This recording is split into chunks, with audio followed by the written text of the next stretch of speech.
Come in, Ether. This is Barbo Observatory. Are you receiving this? Is anyone out there?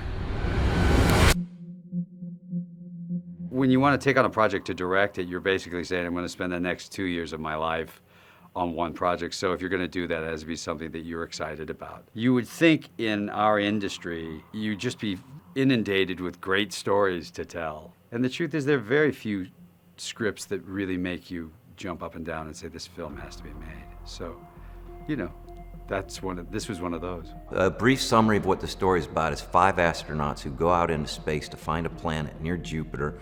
They spin around, they come back home, they have to put on the brakes right near the atmosphere of Earth, and they find out that out of the whole entire Earth, there's only one voice that's speaking to them.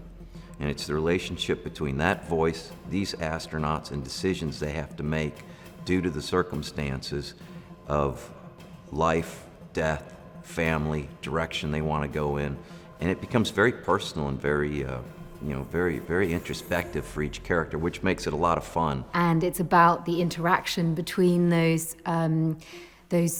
two stories and the people within those stories. Human beings are that duality. We're fantastic and terrible at the same time. And this film talks about hope and talks about the beauty of humanity in such a small little group of people.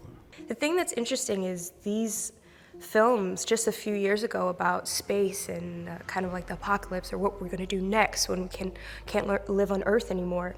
They used to feel like, oh, that's such a fun thing to watch. It's so far away. Like, that's not going to happen to us for a while. And all of a sudden, we're in a position where it's really possible, and I feel like it's really imminent, and these things could be happening sooner than we thought. The most important aspect of the film, I think, will come out to be, it's all about relationships, and it's about 3 of the most important elements.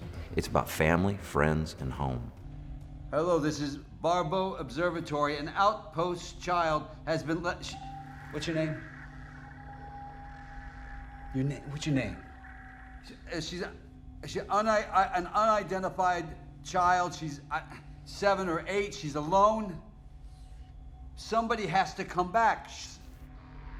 All of us, each and every one of us, have always tried to strike the balance between, work and life. And some people who are really good at the work part are really bad at the life part. And that's the case with the character that I play, Augustine. He's been very good at his work. He's done some pretty amazing things at the cost of any human connection at all. And the regrets that come with that are pretty large when faced with it. George is, I keep telling people, he's the most laid-back director I've ever worked with.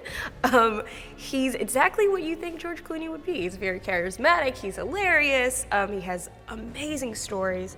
It never feels like, we're working and we're working hard, but it always feels like fun coming to work. In between every setup, he is telling a hilarious story that you would never believe. I think he brings this energy to set that makes everyone want to do their best. I think because he's an actor himself, we've all worked with people who are not particularly pleasant to work with. So if you get to be the captain of the ship, I think you're keeping a very close eye on avoiding those kinds of people. So, he has put together a crew of actors who are just a delight to be around, Damien being absolutely one of those people. This is a part clearly, I was actually on the young side compared to the book. The guy's 70 in the book. The unfortunate thing is I don't really look that far from 70. I'd like to say we did a lot of aging makeup, but just working in Iceland and directing made me look like that. When we were in Iceland shooting, it was kind of a skeleton crew, and it was really hard. And I'm sitting maybe 8 feet away from the camera right now. Any further away from the camera in that snowstorm, we're lost. We had strings tied to ourselves to the cameraman, so we wouldn't get lost. I would take off my mask and take off the hat to do a scene, and my eyelids would freeze shut in about 30 seconds. So you could only literally shoot for a minute or less. We looked around at kind of everywhere that we could find a glacier that we could shoot on. We wanted to do it in October, which is tricky because, you know, if it gets any later, it's actually impossible to shoot. But it gets any earlier, you don't get any snow. The physical act of just getting to the location took a couple hours every morning.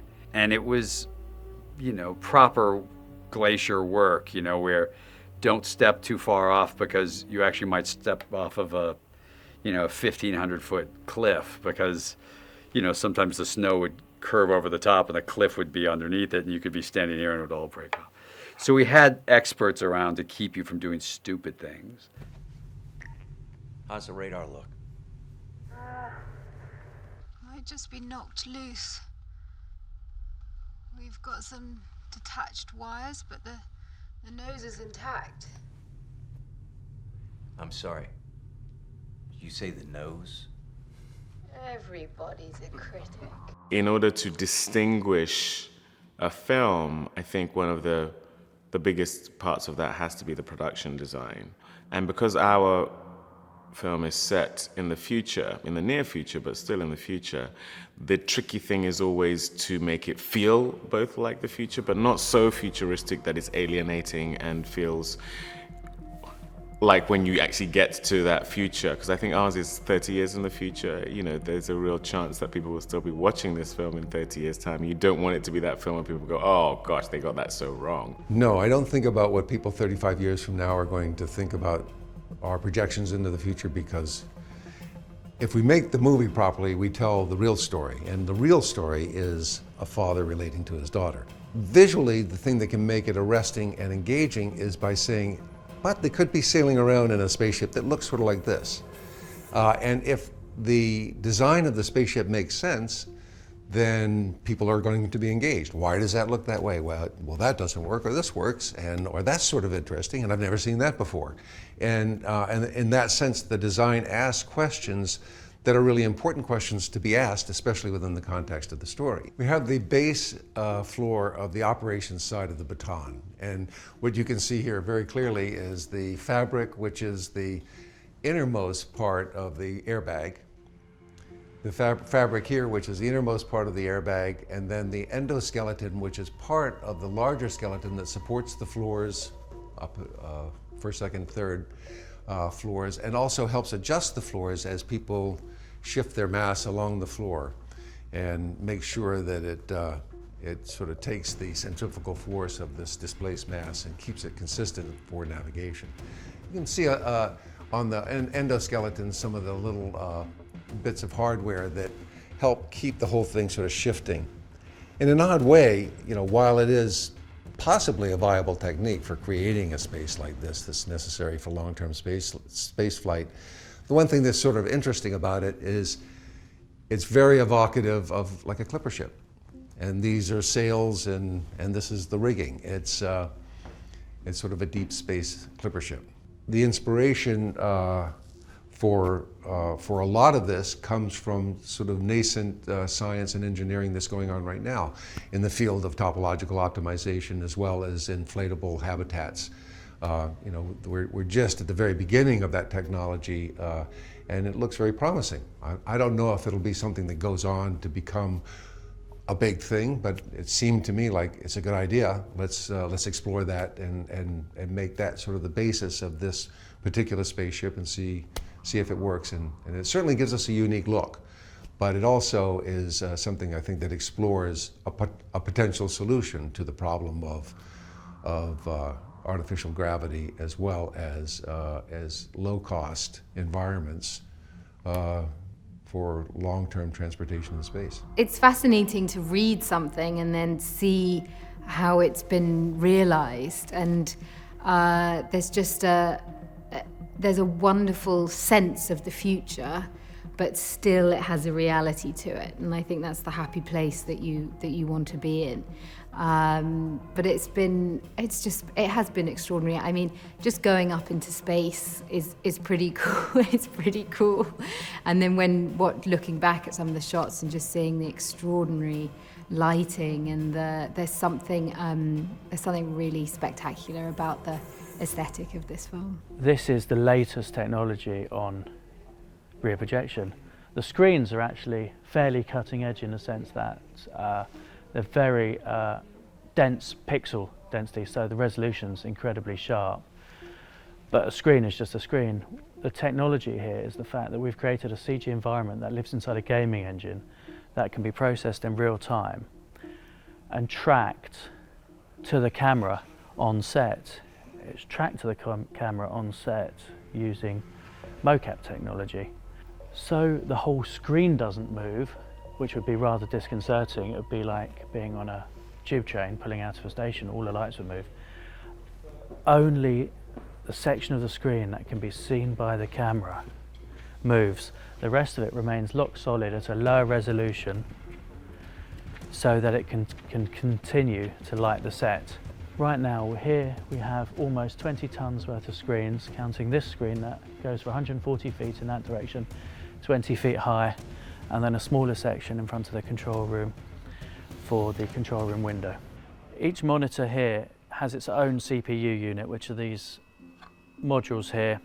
So essentially, not only is it a screen, it's a computer, and they're all linked together and they're all being run by a master server being piped through. There is just thousands upon thousands of meters of cables connecting all of this quite silently and incredibly cool.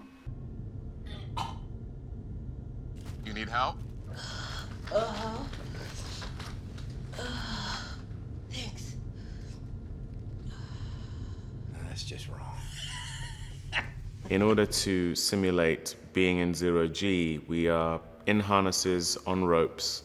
I had months of training beforehand to really get your core incredibly strong so that you can look like you are floating when actually a lot of pressure is being put on the body, because you are basically being held up at your middle, but any kind of bend gives away the fact that there's gravity. So you have to find a way that your body is as straight as possible while your limbs are moving in zero G. And again, one of the great tips George gave, I think it's something he learned on Gravity, is that your body moves slowly, but you can still talk at a normal speed. So that's a real sort of pat your head, rub your stomach exercise. So the stunts have been really challenging, and our first week of shooting the stunt sequence, I was sick, very sick. And somehow it kind of worked for certain points, because obviously she's dying in those scenes. One thing I think I will never forget, before we leave the spaceship, Maya is vomiting because she's so scared.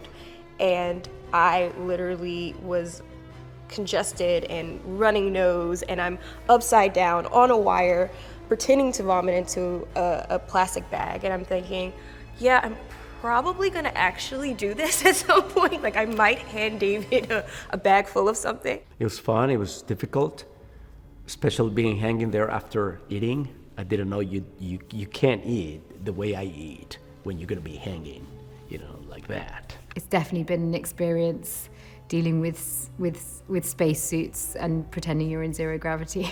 It's been both fun and challenging to do the scenes where we are literally in spacesuits, because as an actor, a lot of the time what you're trying to do is either draw on your own experience in order to be able to tell the truth of a situation, or having talked to other people who've experienced that. But, in the grand scheme of things, only a handful of people have ever truly experienced space and know what that is and what it feels like. We have to create, particularly the weightless world, so that the camera was constantly moving and rotating, so that there was no sense that your feet are on the ground. We can laugh about it now. It wasn't so funny at the time. Is you're in these harnesses, sometimes your legs go dead.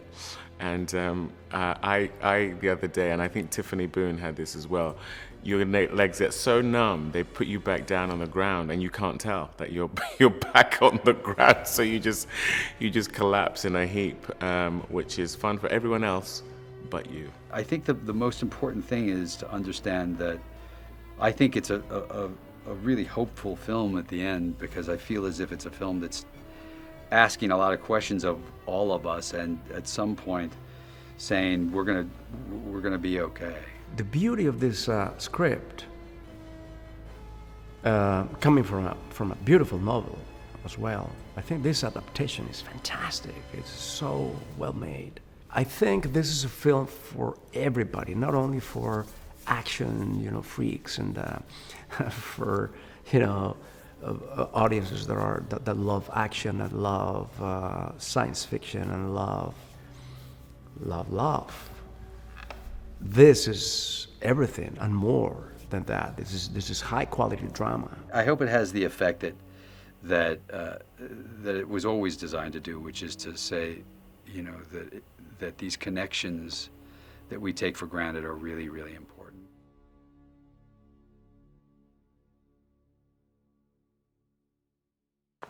All right, guys, that's it. Congratulations, we got this one done. Thank you.